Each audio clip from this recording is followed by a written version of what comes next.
Interpersonal and Organizational Communication McDonald's. Video presentasi ini disusun oleh kelompok 10 yang beranggotakan Anissa Diana Salsabila, Jessica Agnes Manihurup, Moreno Verliwi Janarko, Arik Atala, dan Rahadianto Triwibowo. Topik yang akan dibahas pada video presentasi ini yaitu 1. Proses dan komponen komunikasi McDonald's, 2. Komunikasi organisasi di McDonald's, 3. Hambatan atau kendala komunikasi di McDonald's, 4. Manajemen media sosial di McDonald's, lalu 5. Cara memperbaiki efektivitas komunikasi McDonald's. Proses dan komponen komunikasi McDonald's. Dalam sebuah perusahaan, tentunya akan terjadi sebuah proses komunikasi. Komunikasi merupakan suatu proses untuk mentransfer informasi dan pemahaman dari satu orang ke orang lain. Dalam komunikasi terdapat beberapa komponen, yaitu yang pertama, sender, message, and receiver, atau pengirim pesan, pesan, dan penerima pesan. Pengirim pesan atau komunikator yang menjadi sumber komunikasi. Komunikasi bisa berjalan efektif bila terjalin faktor pemilihan simbol bermakna dan sikap komunikator. Pengirim pesan harus mempunyai sikap positif, sedangkan maksud pemilihan simbol adalah bisa menyesuaikan target pendengarnya. Jadi, komunikator harus memahami halayak sasaran, pesan yang jelas, dan mengerti hasil yang diinginkan. Sedangkan, tanpa adanya penerima pesan, maka tidak akan terjadi proses komunikasi. Bila penerima pesan bisa memahami apa yang dimaksud oleh komunikator, maka komunikasi itu dianggap berhasil. Karena itu, pemberi pesan harus memahami berbagai kondisi dari penerima pesan. Dalam perusahaan McDonald's, pengirim pesan dan penerima pesan bisa siapa saja, bisa seorang manajer, karyawan, ataupun konsumen. Yang kedua, encoding and decoding. Persiapan yang baik akan memberikan hasil komunikasi yang memuaskan pula. Sebelum memberikan informasi kepada halayak, penting untuk memahami kebutuhan halayak. Kemudian, menggunakan bahasa yang mudah dipahami atau dicerna semua kalangan. Itu adalah pengertian dari encoding. Sedangkan decoding terjadi saat sasaran informasi sudah mendapatkan pesan sebelumnya. Sayangnya, mereka belum bisa mencerna dengan baik, sehingga dibutuhkan kemampuan memadai agar bisa memberikan penjelasan yang lebih mudah dipahami. Yang ketiga, the medium atau media. Pemilihan media komunikasi akan menentukan tingkat kesuksesan komunikasi. Oleh karena itu, kita harus memperhatikan sasaran dan memilih saluran komunikasi yang tepat, semisal menggunakan video conference, telepon, secara langsung, media cetak, televisi, internet, dan sebagainya. Semakin tepat dalam pemilihan kebutuhan itu, maka pesan akan sampai ke sasaran dengan efektif. Dalam perusahaan McDonald's, komunikasi berlangsung melalui beragam media, contohnya secara langsung, melalui email, dan sebagainya. Yang keempat, feedback. Komunikasi akan berlangsung lebih efektif bila ada umpan balik dari penerima pesan, sehingga komunikator juga menemukan hal yang harus dikaji ulang terkait materi informasi atau cara penyampaiannya. Adanya umpan balik sebagai bukti kalau pemberi pesan bisa diterima informasinya, tetapi ada bagian yang membuat sasaran kurang memahaminya. Yang terakhir, noise. Berbagai gangguan bisa terjadi saat komunikasi. Kondisi itu bisa berupa gangguan semantik, gangguan psikologis, dan gangguan mental, sehingga akan mengganggu proses penerimaan pesan, penafsiran, dan juga umpan baliknya. Komunikasi organisasi di McDonald's. Komunikasi internal. McDonald's menggunakan komunikasi vertikal karena struktur organisasinya bukanlah struktur yang datar. Mereka menggunakan komunikasi vertikal untuk menyebarkan informasi bagi pekerjanya. Informasi mengalir dari tingkat yang lebih tinggi ke tingkat yang lebih rendah. Contoh informasi yaitu peluncuran produk baru atau pengubahan aturan. Proses pertama dari komunikasi vertikal yaitu informasi datang ke manajer restoran. Setelah itu, ia menyampaikan informasi kepada manajer tingkat menengah atau biasa kita sebut dengan shift manager. Dan shift manager menyampaikan informasi tersebut kepada anggota kru melalui rapat tim dan meletakkan informasi di ruang kru sehingga semua orang dapat membaca informasi tersebut. komunikasi eksternal. Yang pertama adalah komunikasi dengan pelanggan. Komunikasi ini digunakan 24 jam untuk melayani dan menangani pelanggan. Di McDonald's ada pola khusus untuk berurusan dengan pelanggan yang dijelaskan oleh manajer McDonald's. Komunikasi digunakan untuk berhubungan dengan setiap pelanggan dan pola ini tertulis juga di setiap register pengambilan pesanan. Pola ini dibagi menjadi beberapa bagian, yaitu pertama, tersenyum dan menyapa pelanggan. Kedua, ambil pesanan dengan benar dengan mengulangi pesanan kepada pelanggan. Terakhir, ucapkan selamat makan dan selamat tinggal. Yang kedua, komunikasi dengan pemangku kepentingan. Dalam organisasi, manajer restoran dan asisten manajer senior berkomunikasi dengan para pemangku kepentingan. McDonald's memainkan peran penting dalam komunikasi dengan para pemangku kepentingan karena mereka harus selalu siap untuk memberikan layanan yang lebih baik kepada pelanggan. Baik, selanjutnya adalah hambatan komunikasi yang terjadi pada McDonald's. Baik, yang pertama, hambatan komunikasi yang terjadi pada McDonald's adalah instruksi kerja yang disampaikan oleh pimpinan masih kurang jelas dan tegas. Seorang pemimpin dalam memimpin organisasi tentu akan berinteraksi dengan semua anggota organisasi. Dalam hal ini adalah pimpinan McDonald's. Tugas seorang pemimpin adalah memimpin penyelenggaraan organisasi agar mencapai tujuan. Nah, kemampuan memberikan perintah secara jelas sangat perlu dimiliki oleh seorang pemimpin. Dalam konteks ini, seorang pemimpin harus memiliki konsistensi apa yang ia sampaikan. Pemimpin harus memastikan bahwa perintahnya itu dapat dipahami oleh bawahannya, sehingga ketika bawahan itu tidak menjalankan tugas sesuai arahan pemimpin, tidak serta-merta kesalahan itu adalah murni dari kesalahan bawahannya. Dan dalam hal ini pada McDonald's, hambatan yang terjadi itu adalah instruksi kerja yang disampaikan pemimpin atau pimpinan itu masih belum jelas dan belum tegas, sehingga bawahan tidak bisa menyerap 100% apa yang pimpinan sampaikan. Baik, selanjutnya hambatan kedua yang terjadi pada komunikasi McDonald's adalah sesama karyawan yang juga sering terjadi miskomunikasi akibat salah menangkap perintah dari atasan mereka.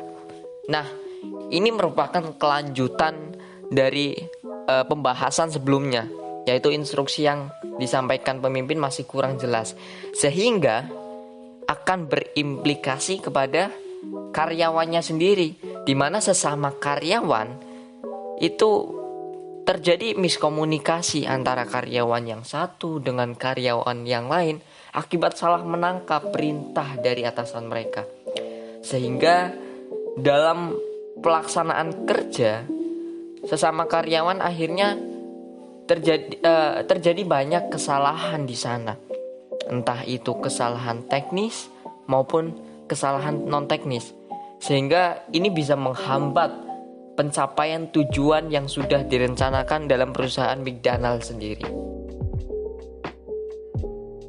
Baik, selanjutnya hambatan komunikasi pada McDonald's yang ketiga adalah masih canggungnya antara bawahan terhadap atasan. Seperti terjadi gapping di antara keduanya.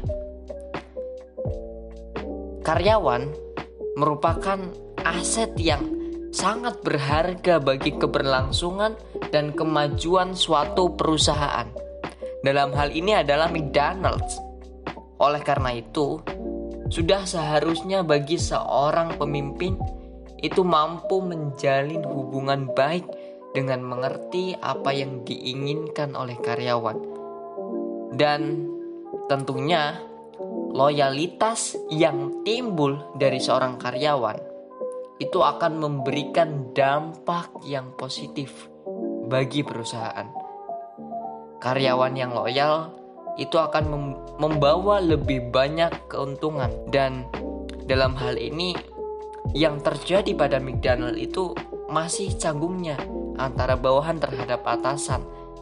Entah karena atasan merasa memiliki super power sehingga mereka tidak peduli dengan bawahan.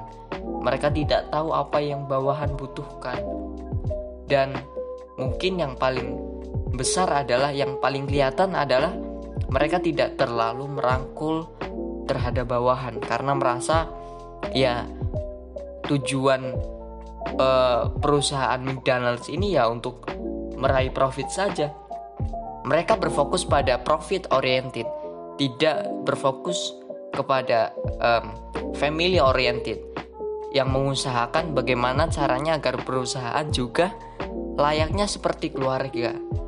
Tidak ada gapping antara atasan dengan bawahan, sehingga dalam meraih tujuan perusahaan itu mereka bisa sama-sama memiliki rasa kebersamaan, memiliki rasa satu tujuan, dan ini akan memberikan sebuah katalis atau mempercepat perusahaan dalam mencapai tujuan. Dalam hal ini adalah tujuan dari McDonald's. Manajemen media sosial McDonald's. McDonald's memiliki akun Twitter dan Instagram yang rutin memposting. Umumnya, kedua akun tersebut memposting dalam waktu yang sama dan dengan informasi yang sama. Kriteria konten pada akun Twitter dan Instagram McDonald's yaitu 1. Identifikasi target pelanggan. Untuk konten media sosial, McDonald's mengutamakan target pada anak muda yang melek media sosial. Beberapa foto pada akun Twitter dan Instagram didesain lebih berwarna dan menggunakan model anak muda, bertujuan agar pesan yang disampaikan dapat dipahami oleh target sasaran. 2. Tujuan yang jelas. Akun Twitter dan Instagram McDonald's Indonesia mempunyai tujuan yang jelas, yaitu mempromosikan brand untuk menciptakan brand awareness dan membangun kedekatan dengan konsumen. Admin McDonald's selalu konsisten dalam menjalankan tujuan adanya media sosial, sehingga konten yang ditampilkan selalu rapi dan fokus pada tujuan utama. 3. Strategi pemasaran. Postingan menampilkan berbagai promosi atau pengenalan produk baru maupun promo untuk pembelian produk. Dilakukan juga promosi melalui challenge untuk pelanggan. Berikutnya, desain visual. Tampilan visual pada postingan dinilai cukup menarik perhatian dengan menampilkan bentuk produk yang cukup menggugah selera. Sesekali tampilan di Instagram menggunakan konsep feeds. Lalu, strategi keterikatan. Strategi keterikatan dilakukan dengan konten seperti ucapan hari raya, hari ibu, ataupun ucapan hari lahir Pancasila, dan sebagainya, serta membalas komentar pelanggan pada postingan. Komentar biasanya berupa kritik dan saran. Cara memperbaiki efektivitas komunikasi di perusahaan McDonald's. Komunikasi interpersonal yang dilakukan oleh perusahaan McDonald's ada 4 cara. Yang pertama, komunikasi antara pelanggan dan anggota staf. Di restoran ini, kebanyakan wanita menghadiri pelanggan. Staf terlatih dan berpengalaman. Jika anggota staf senang dengan lingkungan kerja mereka, mereka dapat melayani pelanggan dengan lebih baik. Manajer juga harus mendorong anggota untuk berurusan dengan pelanggan untuk menghindari bias gender. Yang kedua, ciptakan iklim yang positif.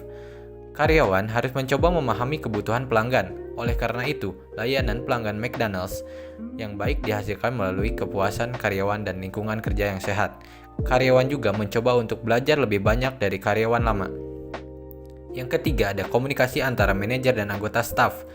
Komunikasi antara manajer dan anggota staf dapat lebih baik jika pertemuan diadakan setidaknya seminggu sekali di organisasi. Manajer harus mengajukan pertanyaan kepada anggota staf tentang budaya dan latar belakang mereka untuk mengenal mereka lebih baik dan memahami perilaku mereka, sehingga lingkungan kerja mereka dapat diatur sesuai dengan preferensi dan kenyamanan mereka. Manajer juga harus mencoba untuk berbicara dengan anggota staf sebanyak mungkin. Yang keempat adalah membuat kontak. Manajer dan karyawan mencoba melakukan kontak satu sama lain. Kita semua perlu diperlakukan dengan hormat dan inklusi. Ini adalah kebutuhan dasar manusia. Manajer mencoba memberikan bantuan kepada karyawan baru yang tidak tahu tentang rencana kerja McDonald's. Karyawan baru harus melakukan kontak dengan karyawan yang berpengalaman. Manajer dapat membantu karyawan yang terbaik dalam komunikasi tetapi ragu-ragu ketika mereka berbicara. Selanjutnya, komunikasi organisasi. Komunikasi organisasi adalah area yang luas di mana setiap orang harus dilibatkan untuk mencapai tujuan tersebut. Dalam komunikasi organisasi, yang terpenting adalah tujuan organisasi, dan tujuan hanya dapat dicapai jika staf memahaminya dan berkomunikasi tentang tujuan satu sama lain. Dalam organisasi, setiap individu karyawan harus berkontribusi pada tujuan utama organisasi. Manajer harus melakukan pertemuan yang tepat dengan anggota kru untuk mengatasi kesenjangan komunikasi dalam organisasi. Mereka harus mengambil pendapat kru sebelum menerapkan aturan baru dalam organisasi, sehingga mereka dapat bekerja sebagai tim. Semua anggota kru harus berbicara dalam bahasa Inggris satu sama lain. Yang terakhir adalah komunikasi tim. Komunikasi dalam tim jauh lebih kompleks daripada komunikasi antara dua orang. Ketika dua orang berkomunikasi, ada dua kemungkinan interaksi, A ke B atau B ke A. Sekarang di McDonald's, tim dipecah menjadi 4 bagian, yaitu kantor 1, kantor 2, kantor 3, dan tim cleaning. Di pangkalan kantor 1, ada 3 anggota yaitu A, B, dan C.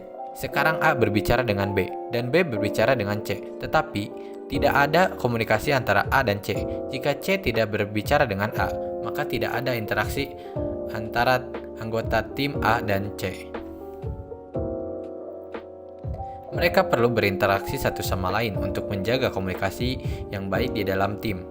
Jika mereka saling berinteraksi, otomatis mereka akan mengikuti dinamika tim dan hasilnya akan baik atau meningkat.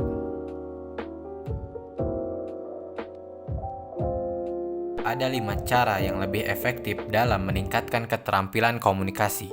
Yang pertama, komunikasi non-defensif. Berkomunikasi secara non-defensif dimulai dengan memastikan emosi Anda terkendali. Jangan melakukan percakapan penting saat Anda sedang emosi. Tindakan lain termasuk membingkai pesan Anda ke dalam istilah yang mengakui sudut pandang penerima, membebaskan diri dari prasangka dan bias, mengajukan pertanyaan yang baik, dan secara aktif mendengarkan tanggapan dan jujur tentang niat Anda. Komunikasi Anda akan lebih efektif dan non-defensif ketika Anda berkomunikasi dengan tujuan membantu orang lain. Yang kedua, menggunakan empati. Empati adalah kemampuan untuk mengenali dan memahami perasaan dan pikiran orang lain. Ini adalah reflektif teknik yang mendorong komunikasi terbuka. Ada 3 jenis empati yang berbeda. Yang pertama, empati kognitif. Memiliki empati kognitif berarti Anda mengidentifikasi perasaan orang lain dan mempertimbangkan apa yang mungkin mereka pikirkan. Yang kedua, empati emosional. Empati emosional adalah kemampuan untuk secara fisik merasakan apa yang orang lain rasakan. Yang ketiga, empati yang berbelas kasih. Dengan empati yang berbelas kasih, kita tidak hanya memahami kesulitan seseorang dan merasakan perasaan mereka, tetapi kita tergerak untuk membantu dalam berbagai cara. Ekman mengatakan, bentuk ini tergantung pada penguasaan empati kognitif dan empati emosional Anda terlebih dahulu. Yang ketiga, menjadi pendengar yang efektif. Mendengarkan secara aktif adalah proses decoding dan interpretasi secara aktif pesan verbal, berkonsentrasi pada isi pesan. Yang keempat, menjadi penulis yang efektif. Beberapa tips untuk menulis komunikasi bisnis. Yang pertama, mulailah dengan tujuan. Yang kedua, menulis sederhana, ringkas, dan langsung direct. Yang ketiga, kenali audiens dan jangan tunjukkan ketidaktahuan akan dasar-dasarnya. Yang kelima, menjadi pembicara yang efektif. Hal-hal mengenai isi presentasi. 1. Beritahu mereka apa yang akan Anda katakan. 2. Katakan bahwa itu bagian utama pidato Anda. Yang ketiga, beritahu mereka isinya yang memberi isyarat kepada pendengar bahwa Anda sedang menuju akhir. Sekian penyampaian dari kami. Terima kasih.